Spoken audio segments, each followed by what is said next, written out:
হিরণ্ময় চট্টোপাধ্যায় য নির্বাচিত সদস্য अस्मि ईश्वरस्य शपथं स्वीकरोमि यत् पदम् अहं गृह्णामि तस्य कर्तव्यानां श्रद्धापूर्वकं निर्वहनं करिष्यामि। এই সেই জায়গা ব্রিগেড ময়দান। আমরা 12ই মার্চ হিরণ চট্টোপাধ্যায়ের ইন্টারভিউ নিয়েছিলাম। 14ই মার্চ নরেন্দ্র মোদী এসেছিলেন এই মাঠে সভা করতে। হিরণ চট্টোপাধ্যায় এখানে এসেছিলেন মোদিজির সভার ব্যবস্থাকরণ কী হচ্ছে সেরকম দেখতে। আমরা তার ইন্টারভিউ করেছিলাম। আজ বিজেপি বিপুল ভোটে জিতেছে, বাংলায় সরকার গড়েছে। আমরা সেই মাঠেই এসে উপস্থিত হয়েছি, যে মাঠে মোদিজি এসেছিলেন, মুখ্যমন্ত্রী শপথ নিয়েছিলেন। আমরা সেই হিরণ চট্টোপাধ্যায়ের সঙ্গে। হিরণ, মনে পড়ছে? মনে পড়ছে, মানে ভীষণভাবে মনে পড়ছে। 12 তারিখ আমরা এই মাঠেতে বিভিন্ন জায়গায় বসেছি, তখনও এরকম বিরাট বড় প্যান্ডেল একই জিনিস ছিল। হ্যাঁ, আমরা আশা করছিলাম তোমার নাম ঘোষণা হবে এবং মোটামুটি মনে হচ্ছিল যে গোটা বাতাসে একটা বিজেপি ব্যাপার ছিল। চারিদিকে একটা জয় শ্রীরামের একটা ধ্বনি পাচ্ছিলাম। মানে চারিদিকে একটা, মানে মানুষ হয়তো ভয়ে বলতে পারছিলেন না, মানুষ একটু গুমড়ে ছিলেন, একটু গুমোট ভাব চলছিল, কিন্তু ভিতরে ভিতরে কিন্তু জয়, মানে একটা জয়ের ধ্বনি চলছিল, জয় শ্রীরাম জয় শ্রীরাম জয় শ্রীরাম। মানে বৃষ্টি হওয়ার আগে যেরকম আকাশটা থাকে, এরকম ব্যাপার ছিল না? একদমই তাই। প্রত্যেকটা মিটিংয়ে, প্রত্যেকটা ইন্টারভিউতে একই কথা বলেছি যে পশ্চিমবঙ্গের মানুষ ভোট দিতে চাইছেন। তারা এই চমকানো ধমকানো ভয়েতে ভোট দিতে পাচ্ছেন না, ভোট দিতে দেওয়া হয় না। যেটা আপনারা দেখেছিলেন যে ঘাটাল লোকসভাতেও আপনারা দেখেছিলেন যে আমাকে কিভাবে জোর করে ভোট করিয়ে হারিয়ে দিয়েছিল ওরা। সেটা এই নির্বাচনে আপনারা দেখলেন যে ঘাটাল লোকসভায় কিন্তু 7টা বিধানসভার মধ্যে 6টাতেই বিপুল ভোটে জয় হয়েছে। তার মানে ওই সময় যদি ভোট দিতে পারতেন মানুষরা, তারা কিন্তু তখনও লোকসভায় আমি জিতে পার্লামেন্টে যেতাম। কিন্তু ঈশ্বরের আশীর্বাদ, মানুষের কৃপা, যে আমার ভাগ্য এই অন্যরকম কিছু ভেবে রেখেছে। আমি একটা কথা বলছি, হিরণ চট্টোপাধ্যায় যে বিধানসভা থেকে জিতেছে শ্যামপুর, 2001 থেকে ওই বিধানসভায় ছিল তৃণমূলের। 2001 কিন্তু পরে নয়, 2001 যখনও মমতা বন্দ্যোপাধ্যায় ক্ষমতায় আসেনি, তার আগে ছিল কংগ্রেসের। সেই বিধানসভায় মানে বিপুল ভোটে জিতে এবার বিধানসভায় হিরণ চট্টোপাধ্যায়। তার সঙ্গে আমরা অনেক কথা বলবো, কি পরিকল্পনা, শ্যামপুর নিয়ে কী ভাবছে, সব নিয়ে কথা বলবো। তবে সেসব স্টুডিওতে বসে।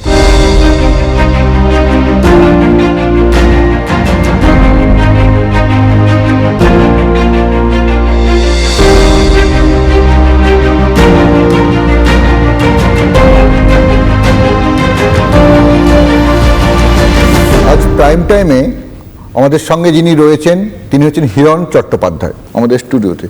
তো একটা কথা বলার, শ্যামপুর থেকে বিপুল ভোটে জয়, এমন একজনকে হারিয়েছেন যিনি 2001 থেকে জিতছেন। তো এটা তো বড় ব্যাপার না। আমার দেখুন, আমার কাছে যেটা মনে হয়েছে সেটা হলো যে আমার পুরো পশ্চিমবঙ্গের যে বিজেপির জয়, এটা পুরো পশ্চিমবঙ্গের মানুষের জয় এবং প্রত্যেকটি বিজেপি কর্মীর জয় এবং 321 জনের ওপর যে যারা নিজের জীবন দিয়ে, প্রাণ দিয়ে ভারতীয় জনতা পার্টির জন্য লড়াই করে গেছেন, শহীদ হয়েছিলেন, তাদের সবাইয়ের জয়। মানে আমি প্রথমেও বলেছি, আজকেও একই কথা বলতে চাই যে 100%-এর মধ্যে 99%-এর অবদান হলো পশ্চিমবঙ্গের মানুষের, শ্যামপুরের মানুষের এবং আমাদের বিজেপি কর্মীদের। 1% যদি হয়ে থাকে সেটা আমার, বাকি পুরো 99% কিন্তু মানুষ এবং বিজেপি কর্মীরা এই বিপুল ভোটে জয়যুক্ত করেছেন। এবং মানুষ পরিবর্তন চেয়েছেন, পশ্চিমবঙ্গের মানুষ বিশ্বাস করেছেন যশস্বী প্রধানমন্ত্রী নরেন্দ্র মোদীজিকে, তারা বিশ্বাস করেছেন পূজনীয় অমিত শাহজিকে। আমাদের রাজ্য গত 50 বছর ধরে, 34 বছরের সিপিআইএম এবং 15 বছরের এই তৃণমূল কংগ্রেস, এরা কেন্দ্রকে মনে করেছে শত্রু। তো ফলে টাকা পয়সা আসতে পারেনি, ঝগড়া করে গেছে, সব দিক থেকে আটকে গেছে। তো এই 50 বছরের যে পিছিয়ে যাওয়া, সেটা পশ্চিমবঙ্গের মানুষ রিয়েলাইজ করেছিলেন যে আমরা, মোদিজি এবং অমিত শাহজি একমাত্র পারেন পশ্চিমবঙ্গকে টেনে তুলতে। এই জয় আমার ব্যক্তিগত নয়, আমাদের আমার মনে করে কোনো প্রার্থীর জয় নয়। এই জয় সম্পূর্ণরূপে মানুষের জয়, বিজেপি কর্মীর জয় এবং যশস্বী প্রধানমন্ত্রী নরেন্দ্র মোদীজি এবং পূজনীয় অমিত শাহজির ওপরে বিশ্বাসের জয়। মানুষ ভরসা করেছে। এই জায়গায় আমার একটা কথা বলার আছে। তোমার প্রচারে অমিত শাহজি একটা কথা বলেছিলেন, কথাটা হচ্ছে হিরণকে জিতিয়ে আনুন। সাধারণ মানুষকে বলেছিল বড় দায়িত্ব দেবো, বড় কাজ দেবো। কি ব্যাপার, কোনো হিংসা নাকি? হ্যাঁ 25শে এপ্রিল উনি আমার ওখানে এসেছিলেন এবং এসে উনি হেলিকপ্টার থেকে নেমেই প্রথম আমাকে বলেছিলেন, আরে হিরান তুম তো কামাল কর দিয়া। মানে উনি হেলিকপ্টার থেকে এত লোক দেখে এত অভিভূত হয়েছিলেন যে উনি ওনার নিজের মোবাইলেতে হেলিকপ্টার থেকে পুরোটা, উনি হেলিকপ্টার করে প্রথমে পুরোটা ঘোরেন, ঘুরে ওপর থেকে পুরো ভিডিও করেন এবং নেমেই বলেছেন হিরান তুম তো কামাল কর দিয়া। এত মানুষ, এবং তারপরে উনি তো ওটা মঞ্চ থেকে বললেন, তারপরে আলাদা করে আমাকে গ্রিন রুমে নিয়ে গেলেন, নিয়ে গিয়ে বললেন আরে 25,000 কে উপর হোগা। উনি নিজের মোবাইল থেকে ওইগুলো ভিডিওগুলো আমাকে শেয়ার করে দিলেন, দিয়ে বললেন যে তুমি ये शाम को ना ये सारा নিজে শেয়ার করলেন, নিজে শেয়ার করে দিলেন, ওনার সেক্রেটারিকে বললেন যে उनको दे दो और इसको तुम पोस्ट कर देना। और যখন উনি হেলিকপ্টারে উঠে চলে যাবেন তখনও দরজা বন্ধ করে ডাক্তার সাহেব, একদম আমার মনে আছে ডাক্তার সাহেব आप जीत गए हिरन, जीत गए, তখনই বলেছেন একদম तुम जीत गए बस और 2 दिन की बात है। श्यामपुर वालों, ये हिरण्य बाबू को आप विधायक बना दो, उनको बड़ा आदमी बनाने का काम हम करेंगे। আমরা ভেবেছিলাম 10 থেকে 12,000 লোক হবে, কিন্তু 25,000-এর উপরে মানুষ এসেছিলেন এবং মানে আমাদের তো শেড ছিল 10,000-এর, আর বাইরে মানে হাজার হাজার মানুষ। উনি আমাকে বলছিলেন আরে আর একটু আগে জানলে শেডটা বাড়িয়ে দিতাম, এত মানুষকে কষ্ট করতে হতো না। মানে তখনই মানে বোঝা গেছিল, উনি উনি বলে দিয়ে গেছিলেন, উনি সম্পূর্ণরূপে হেলিকপ্টারের দরজা বন্ধ করার আগে আমাকে বললেন ডাক্তার সাহেব আপ জিত গয়ে। ডক্টর সাহেব, হ্যাঁ মানে আমি তো কিসের ডাক্তার, ডাক্তার না, ওই ডক্টর মানে হিরণময় ডক্টরের চট্টোপাধ্যায় উনি ওইটা, হ্যাঁ ওই ডক্টর হিরণময় চট্টোপাধ্যায় শব্দটাকে উনি মানে জাস্ট মানে আগে তো হিরণ, কখনো হিরণময় বলেছেন, কখনো হিরণ বাবু বলেছেন, কখনো হীরা না যাও, আর লাস্টে ওটার আগে আমার মনে আছে ওটা বলে উনি চলে গেলেন। আর ওই যে আমি ফিরে এলাম এবং বিজেপি কর্মীরা এবং মানুষ যে উদ্বুদ্ধ হলো, 29 তারিখে ভোট ছিল, তো 25 তারিখেতেই পুরো শ্যামপুরে একটা বিরাট হাওয়া তৈরি হয়ে গেল যে আমরা শ্যামপুর শুধু জিতছি না, আমরা বিপুল ভোটে জিতছি। এই যে যখন বিধানসভায় ছিলেন একের পর এক তথ্য তুলে যখন বিরোধী দল হিসেবে কাজ করতেন, বিধায়ক হিসেবে ছিলেন, এখন খালি ওদের বিরোধিতা করে গেছেন, তথ্য তুলে বলছেন এটা হয়নি ওটা হয়নি। এবার আপনি শ্যামপুর থেকে এসছেন সরকার পক্ষের বিধায়ক, বিরোধী পক্ষের বিধায়ক নয়। তো শ্যামপুরে তো অনেক সমস্যা আছে, আমি তো হাতে গুনে সমস্যা বলে দিতে পারি। হাসপাতাল নেই, মানে অনেকেই মানে খুব মদ খায়। হ্যাঁ, এবারে যেটা আমি শ্যামপুরবাসীকে বলেছিলাম যে এবারে আমি কিন্তু প্রার্থী নই, এবারে প্রার্থী শ্যামপুরের প্রত্যেকটি মানুষ, আপনারা প্রত্যেকে প্রার্থী এবং আপনাদের কাছে আমি ভোটের ভিক্ষা চাইছি, আমার জন্য নয়, আপনার ভোটের ভিক্ষা চাইছি, আপনাকে জেতানোর জন্য, আপনি নিজেকে জেতার জন্য আপনার ভোটটা আমাকে ভিক্ষা দিন। এই কারণে বলেছিলাম যে গত 79 বছর দেশ স্বাধীন হয়ে গেছে, এখনো ওখানে হাসপাতাল নেই, মানে ছোট ছোট কয়েকটা স্বাস্থ্য কেন্দ্র রয়েছে, দেখুন আমরদহ স্বাস্থ্য কেন্দ্র রয়েছে, কমলপুর স্বাস্থ্য কেন্দ্র রয়েছে, পিছলদহ সেখানে তো তালা পড়ে গেছে, পিছলদহ স্বাস্থ্য কেন্দ্র যেখানে ভগবান শ্রী চৈতন্য মহাপ্রভু 540 বছর আগে এসেছিলেন, ওখানে পা রেখেছিলেন, ওখানে পিছলে গিয়েছিলেন বলে ওই জায়গাটার নাম পিছলদহ। তো সেই পিছলদহ একটা গল্প আছে। হ্যাঁ, আচ্ছা। তো ভগবান শ্রী চৈতন্য মহাপ্রভুর পায়ের ধুলো আছে ওখানে, মানে উনি যে গাছের তলায় বিশ্রাম নিয়েছিলেন, সেই ওনার যে পায়ের ধুলো সেগুলোকে গিয়ে আমি প্রণাম করেছি এবং বহু মানুষ ওখানকার যে নতুন বাচ্চা ছেলেমেয়েরা তারাও জানেন না এই ব্যাপারগুলো। মানে আমাদের শ্যামপুরের একটা ঐতিহাসিক জায়গা এবং আমার নাম যে হিরণ, হিরণটাও তো হিরণময় বপুর্ধৃত্ত শঙ্খচক্র গদাধর, মানে ভগবান বিষ্ণুর নাম, ভগবান মামা বাড়ি তো শ্যামপুরে না? হ্যাঁ, আমার নিজের মায়ের জন্ম শ্যামপুরেতে, আর আমার জন্ম নদীর এপারে, মানে আমার জন্ম উলুবেড়িয়াতে আর মায়ের জন্ম নদীর ওপারে, মাঝখানে দামোদর নদী। মানুষ প্রথমে বললেন দাদা আমরা তো এখানে কোনো ডাক্তার নেই, এখানে সব গ্রামীণ ডাক্তার, তাদেরকে আমরা কথিত ভাষায় বলি কোয়াক ডাক্তার। এবং মানুষকে ডাক্তার দেখাতে গেলে, মানুষকে হাসপাতালে ভর্তি হতে গেলে, মায়েদেরকে সন্তান জন্ম দিতে গেলে সবাইকে আপনাকে উলুবেড়িয়ায় আসতে হয় এবং উলুবেড়িয়াতে আজও নৌকা পেরিয়ে আসতে হয়। মানে আমি যে ছোটবেলায় যখন মামার বাড়ি যেতাম তখন নৌকা পেরিয়ে যেতাম, এখনো মানুষ নৌকা পেরিয়ে আসে। মাঝখানে বিশাল সময় পেরিয়ে গেছে, কোনো উন্নয়ন হয়নি, 50 বছর পেরিয়ে গেছে ধরুন। প্রচন্ড গরমের দাবদাহতে মানে আমার সঙ্গে যারা সহযোগিতা করছিল তারা ম্যাক্সিমাম 4-5 জন অসুস্থ হয়ে পড়েছিল। আমি যদি সকালে পান্তা ভাত খেয়ে বেরোতাম, এটা লোক আপনার অনেক সাংবাদিকরাই প্রথমে বিশ্বাস করেনি, পরে দেখেছেন সকালে গিয়ে আমি প্রথম পান্তা ভাত খাই। পান্তা ভাত আমাকে বাঁচিয়ে দিয়েছিল, কিন্তু আমার সঙ্গে যারা গেছিল ওরা পান্তা ভাত খেতে অভ্যস্ত নয়, ওরা সব নিজের মতো খাওয়া দাওয়া করতো, সবাই অসুস্থ হয়ে পড়েছিল। তো আপনি বিশ্বাস করবেন না, ডাক্তার গ্রামীণ ডাক্তারকে ডেকেছি, কোয়াক ডাক্তার, সে এসে আমার ঘরে এসে ওদের সেলাইন চালিয়ে দিয়ে গেছে, স্যালাইন চালাতে ঘরে আসতো। সেলাইন চালাতে হয়েছে। এবং রাত্রিবেলা রাত 10টার পরে যখন আমার একজন সেক্রেটারি অসুস্থ হয়, সমস্ত দোকান বন্ধ। আমি তখন জানতে পারলাম যে শ্যামপুরে ওষুধের দোকান রাত্রি 10টা হলে বন্ধ হয়ে যায়। তারপরে জানতে পারলাম যে বহু মানুষ মারা গেছেন শুধুমাত্র ওষুধের দোকান খোলা নেই, নাহলে উলুবেরিয়া যেতে যেতে ততক্ষণ ওষুধ আনতে আনতে মানুষ মারা গেছে। মানে আপনার অভিযোগ আমরা বিরোধী পক্ষ হিসেবে অনেক শুনে এসেছি। না, অভিযোগ এবার সরকার পক্ষের বিধায়ক হিসেবে বলুন কি করছেন? না, হাসপাতাল হচ্ছে তো শ্যামপুরে 79 বছর হাসপাতাল হয়নি, সেটা হাসপাতাল করতেই হবে।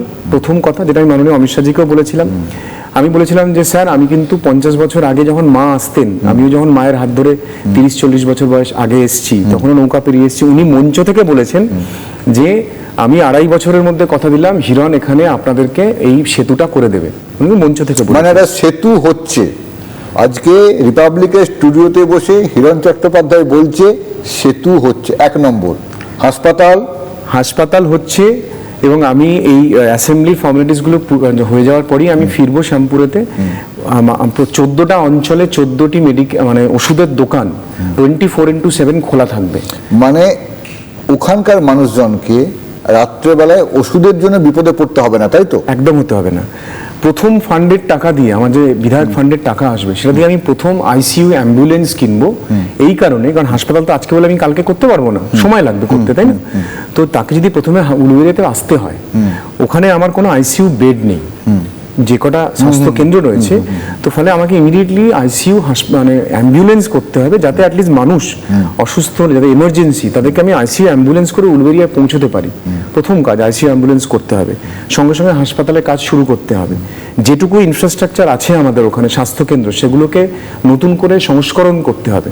এবং সবচাইতে বড় যেটা ইস্যু ছিল, আমি যেটা মা বোনেরা, যখন আমি গাদিয়ারা শিবপুর গিয়েছিলাম, যেখানে মা বোনেরা আমার হাত ধরে বলেছিল ভাই তুমি কিছু করো না করো, আমাদের এখানে মদের দোকান বন্ধ করো। আমি বলেছিলাম মদ তো আমাদের পশ্চিমবঙ্গে সব জায়গাতেই পাওয়া যায়।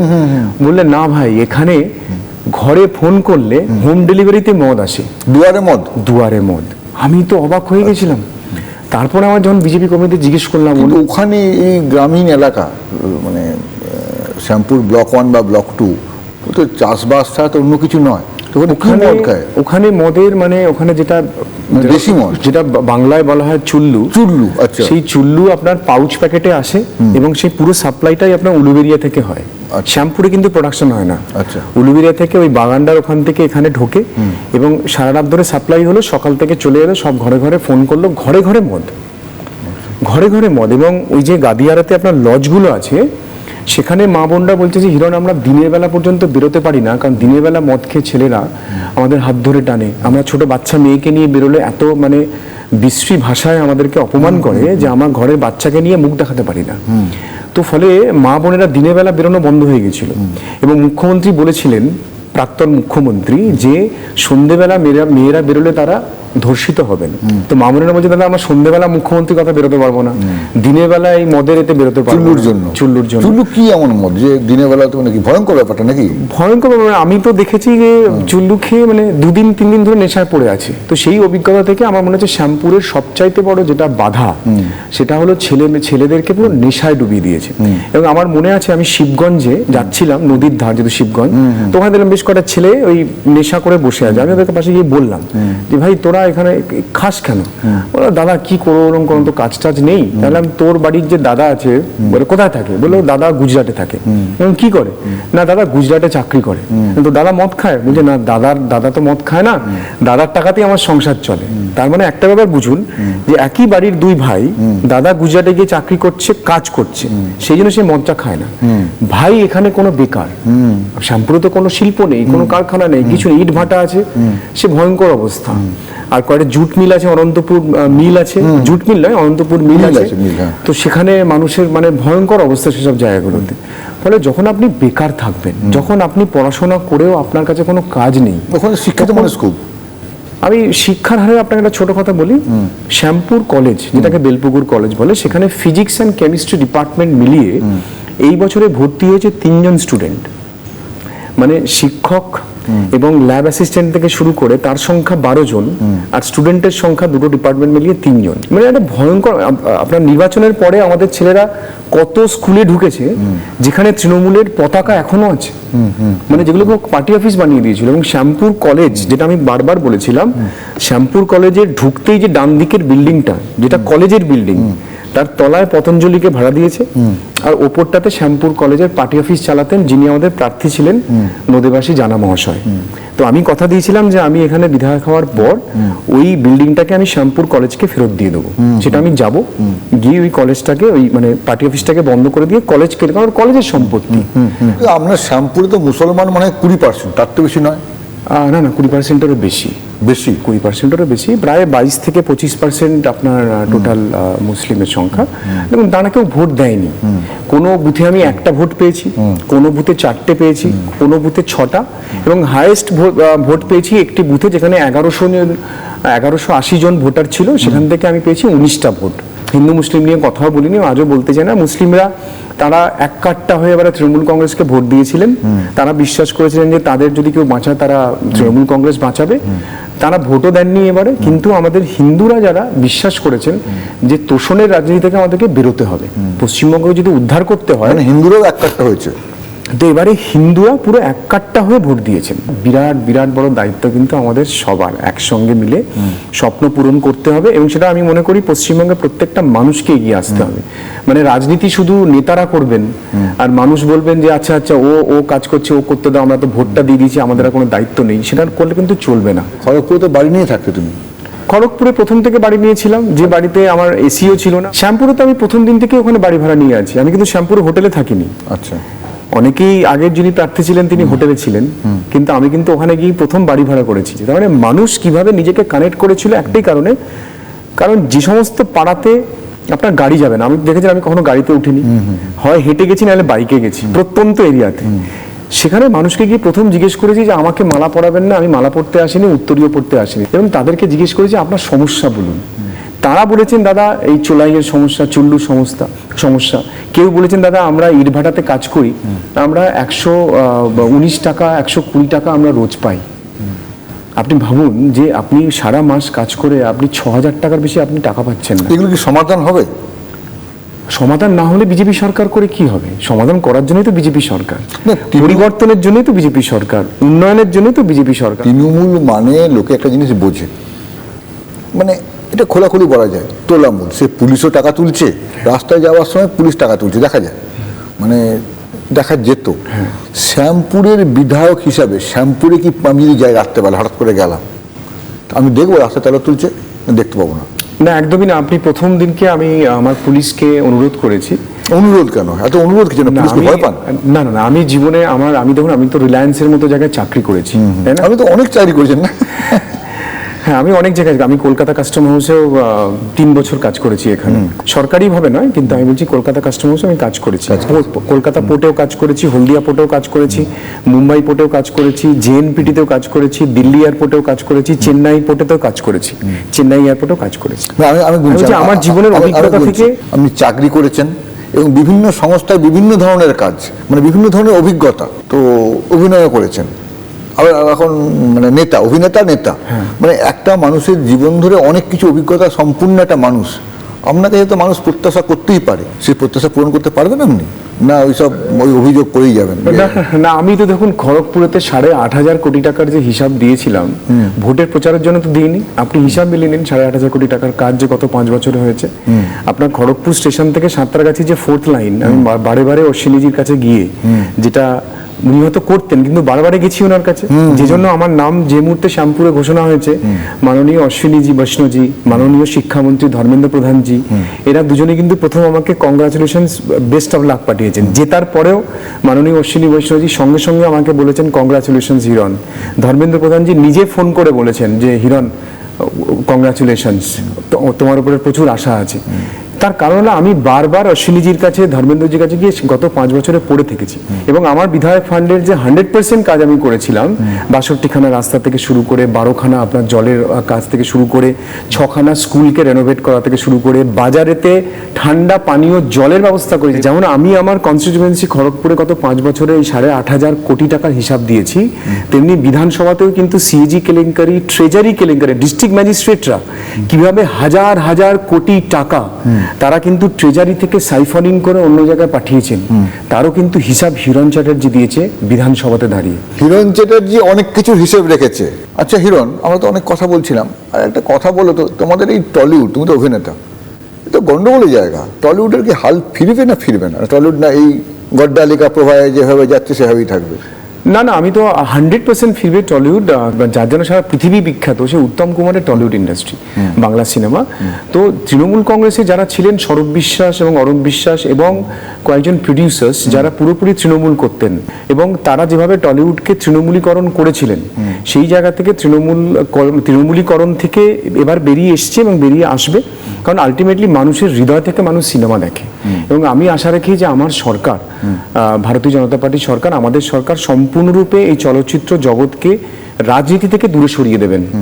আপনি এজেন্টিক এআই এর যুগেতে আপনি কিভাবে একজন চলচ্চিত্রকে আটকে রাখবেন? একজন কেউ সিনেমা যদি করে, সে তো এজেন্টিক এআই দিয়েও করে নিতে পারে, অনেক কিছু হয় করতে পারে। আপনি কাকে আটকাবেন, কিভাবে আটকাবেন? সেই জন্য আমার মনে হয় যে রাজনীতিকরণ থেকে চলচ্চিত্র জগৎ যদি পুরোপুরি বেরিয়ে আসে। আমি কিন্তু রাজনীতি করেছি 24/7।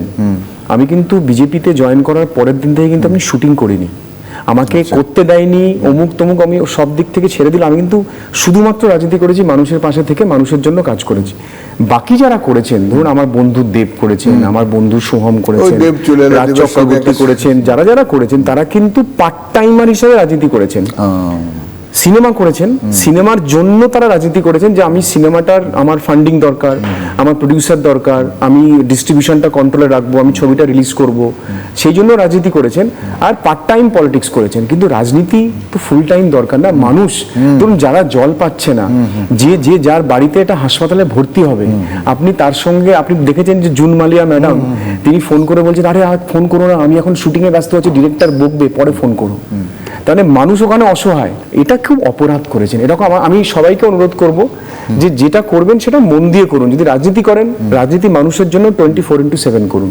যদি অভিনয় করেন তো শুধু অভিনয়টা করুন, দুটো মিক্স করবেন না, এটা মানুষের ক্ষতি হয়ে যাবে। এটা রাজনীতিটা অনেক অনেক অনেক বড় দায়িত্ব, তাই না? আপনি দেখেছেন ঘাটালেতে মানুষ বন্যায়, আমি জলে নেমে আছি কোমরে, আর তখন আমার বন্ধু দেব, তিনি তখন লন্ডনে গিয়ে ছবি পোস্ট করছেন, কেমন লাগে দেখো আমাকে, তাই না? মানে আমি কাউকে জাস্টিফাই করব না, বাট আমি আমার দিক থেকে বলবো, আমি এটা I disagree with that. Raj Chakraborty তো বলছে আর বলে রাজনীতি যাব না, আর অনেক করেছি। হ্যাঁ, কারণ রাজনীতি থেকে যা যা ফায়দা নেওয়া, সেটা তো ফায়দা সব নেওয়া হয়ে গেছে, সব তো যা যা গত এত বছর ধরে। ধরুন আমি এখানে ফিল্ম ফেস্টিভ্যাল হয়েছে, আমাকে কখনো ডেকেছে? এই যে ফিল্ম ফেস্টিভ্যাল, সেখানে অমিতাভ বচ্চনকে ডাকছেন, শাহরুখ খানকে ডাকছেন, ঐশ্বরিয়া রায়কে ডাকছেন, সবাইকে ডাকছেন। বাংলা সিনেমায় আমরা অভিনয় করেছি, আমাদেরকে কখনো ডেকেছেন? আমাদেরকে কখনো নিয়ে গেছেন? প্রাক্তন মুখ্যমন্ত্রী তিনি আমাদের জেলাতে যখন মিটিং করেছেন, তার বিধায়কদেরকে নিয়ে ডিস্ট্রিক্ট ম্যাজিস্ট্রেটদেরকে পরিষ্কার নির্দেশ দিয়েছিলেন যেন হিরণকে ডাকা না হয়। তো পশ্চিম মেদিনীপুরের কোনো মিটিংয়ে গত 5 বছরেতে যে জেলা শাসক ছিলেন, তিনি কখনো আমাকে ডাকেননি। যে এসপি ছিলেন, তিনি কখনো কোনো মিটিংয়ে ডাকেননি। হিটলারের মতো চালিয়েছেন উনি।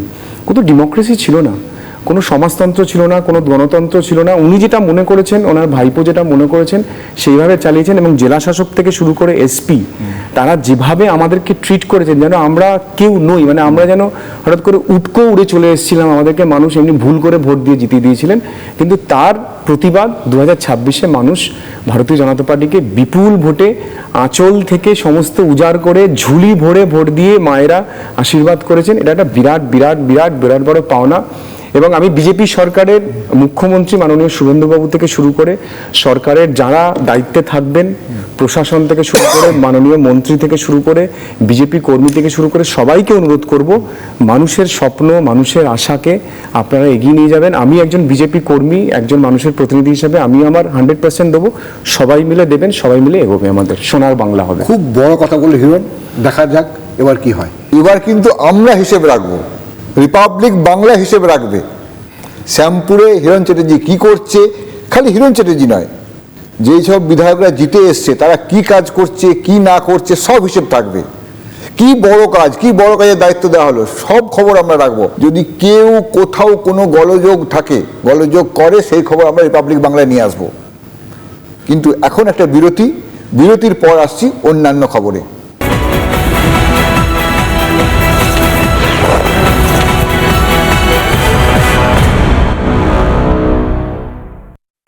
নানা ধরনের কন্টেন্ট দেখার জন্য লাইক করুন, শেয়ার করুন আমাদের ফেসবুক পেজ, সাবস্ক্রাইব করুন আমাদের ইউটিউব চ্যানেল। পাশাপাশি অন্যান্য ব্রেকিং নিউজের জন্য অবশ্যই চোখ রাখুন রিপাবলিক বাংলায়।